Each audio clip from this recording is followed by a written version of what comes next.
We're exploring a massive, really complex challenge in renewable energy today. Using the SASB accounting standards for wind technology and project developers, we're diving deep into the realities of what it actually takes to build the wind farms of the future. So, let's jump right in. Think about this paradox for a second. We're racing to build massive wind energy infrastructure to combat climate change, right? We're trying to save the planet's ecosystems. But the sheer scale of these projects can directly disrupt the very local environments we are trying so hard to protect. In this explainer, we're taking a documentary-style look at that exact friction, that intense push and pull between our global green energy goals and localized ecological preservation. Chapter 1. The Green Energy Paradox. We've got to remember, green energy still leaves a very real, very heavy physical footprint. You don't just drop turbines out of the sky.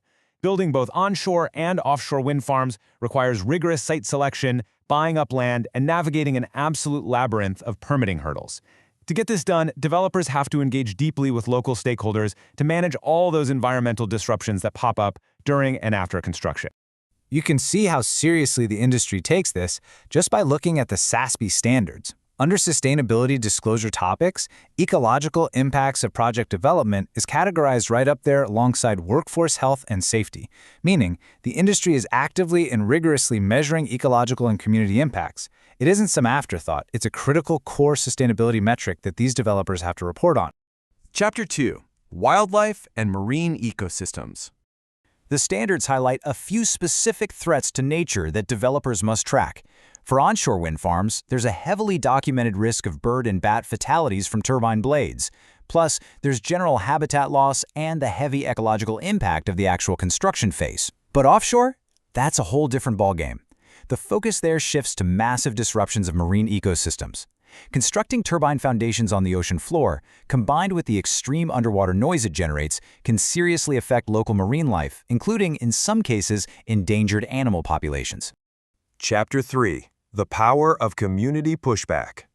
Now, when local communities oppose these wind projects, they bring up very specific grievances. According to the SASB standard, these usually include vast land use requirements, safety concerns for human health and property, and visual aesthetics, how a towering turbine completely alters a natural skyline. But a massive, highly quantifiable factor is actually noise.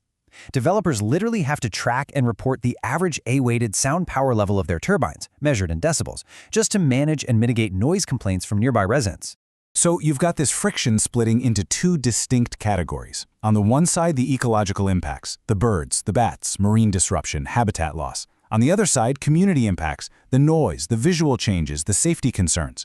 Giving ourselves this clear mental model is vital because these two specific categories are exactly what triggers public opposition, and as we're about to see, that opposition has massive financial consequences.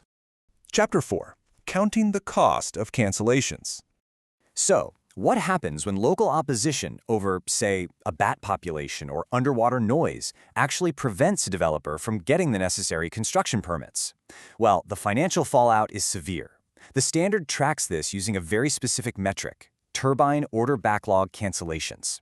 Basically, this measures the exact amount of an order backlog that gets canceled, reduced, terminated, or deferred specifically because of community opposition or ecological risks. If a permit gets denied, it shows up right here on the manufacturer's balance sheet. The accounting here is super precise, though. The standard clarifies that developers have to exclude any amount of a cancellation that manages to re-enter the backlog during that exact same reporting period, like if a developer successfully reorders those same turbines elsewhere. This rule ensures the metric only captures true, finalized financial losses driven by those local frictions. To wrap your head around the sheer scale of this, the SASB activity metrics quantify that turbine backlog in both presentation currency, so the actual dollar or euro amount, and in aggregate capacity, measured in megawatts. When a permit is blocked and an order gets canceled because of community pushback, we aren't just losing a couple of turbines. We are losing millions of dollars and massive chunks of megawatt capacity right off the global grid.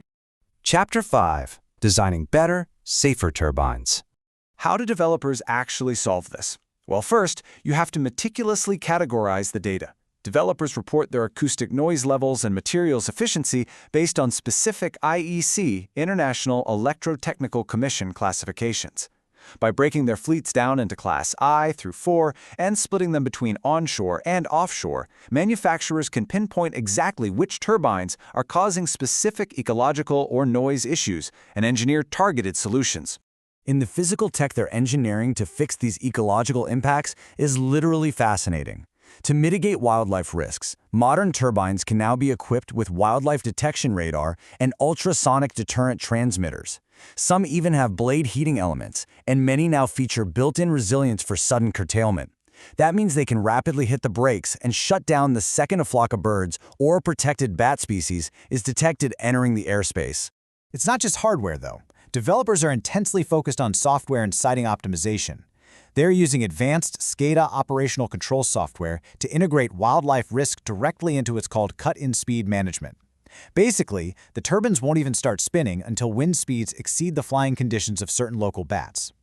Plus, manufacturers are stepping in way earlier during the initial siting analysis, helping project managers completely avoid sensitive marine and land habitats before a single permit application is even filed.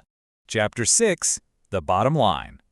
I want to read you this direct quote from the SASB standard because it really hits the nail on the head for everything we've talked about today. Research and development investments may minimize ecological impacts, facilitate project approvals, and give wind technology manufacturers a competitive advantage, potentially increasing their market share over time. Solving community noise complaints and protecting marine ecosystems isn't just about good PR. For wind developers, it's a hardcore competitive financial advantage that secures necessary project permits and directly drives market dominance. Which leaves us with a pretty massive question to ponder. As the technology continues to advance and turbines grow larger and larger to meet our global energy needs, this balancing act is only going to get more complex. How will developers continue to innovate to protect local wildlife and communities while still powering the entire world? It's a huge challenge, but as we've seen today, the industry is already engineering the solutions. Thanks for joining me for this explainer. I hope it sparked your curiosity. Keep learning.